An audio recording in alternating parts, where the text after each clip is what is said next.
Welcome to বিদঙ্ক.com। আমি সঙ্গীতা, তোমাদের ম্যাথসের teacher. চলো দেখা যাক কি প্রবলেম আছে সলভ করার জন্য। একটি ভগ্নাংশের লব থেকে 2 বিয়োগ করলে এবং হরের সাথে 3 যোগ করলে ভগ্নাংশটি 1/4 হয়, কিন্তু লবের সঙ্গে 6 যোগ করলে এবং হরকে 3 দ্বারা গুণ করলে ভগ্নাংশটি 2/3 হয়। ভগ্নাংশটি নির্ণয় করো। তাহলে আমরা ধরি লব মানে নিউমারেটর সেটা হচ্ছে x, আর হর মানে ডিনোমিনেটর হচ্ছে y।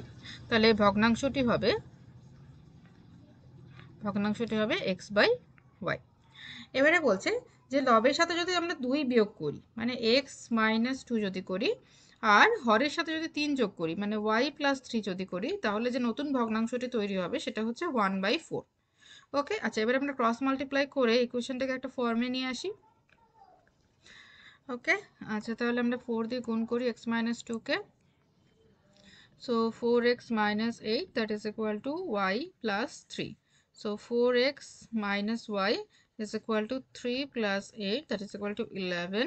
Therefore 4x minus y is equal to 11. That is equation 1.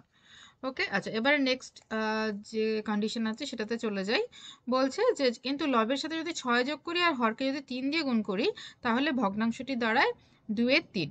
ঠিক আছে, আচ্ছা আমি এখানেই লিখি। যদি লবের সাথে আমরা 6 যোগ করি আর হরকে যদি আমরা 3 দিয়ে গুণ করি, তাহলে ভগ্নাংশটি দাঁড়ায় 2/3। ঠিক আছে, আচ্ছা, এখানে 3 3 আমরা কেটে দিতে পারি। তো এবার ক্রস মাল্টিপ্লাই করো। তো x + 6 is equal to 2y. So we can write x minus 2y is equal to -6। তাহলে এটা হলো আমাদের 2 নম্বর ইকুয়েশন। ঠিক আছে, তাহলে এলিমিনেশন মেথডে আমরা এটা সলভ করতে পারি। তো তার জন্য আমরা কি করব, ইকুয়েশন 1 কে 2 দিয়ে গুণ করব। ইকুয়েশন 1 কে আমরা 2 দিয়ে গুণ করব, করে পাই 8x minus 2y is equal to 22। আর এবার এটা এখানে যা ছিল তাই লিখে ইকুয়েশন 2 হচ্ছে x minus 2y is equal to -6।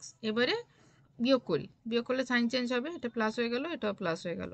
তাহলে হচ্ছে এটা 7x is equal to এখানে হচ্ছে 28। ওকে, 7x is equal to 28 হচ্ছে। Then we can say x is equal to 4। তাহলে লব যেটা, লবের মান পেলাম 4। এবারে 2 নম্বরে x is equal to 4 বসিয়ে দিই। 2 নম্বরে x is equal to 4 বসিয়ে পাই, কারণ 2 নম্বরে বসানো সোজা। তাহলে 4 minus 2y is equal to -6। অতএব বলতে পারি 2y is equal to 10। So we can say y is equal to 5। ঠিক আছে, so y is equal to 5। ঠিক আছে, তাহলে আমরা পেলাম লব হচ্ছে 4 আর হর আমরা পাচ্ছি 5। তাহলে ভগ্নাংশ কি হবে? ভগ্নাংশ হবে 4/5। Okay, so this is our answer. Thank you for watching বিদঙ্ক.com। অঙ্কের আরও প্রবলেম এবং সলিউশনের জন্য আমাদের ওয়েবসাইট অবশ্যই ব্রাউজ করুন।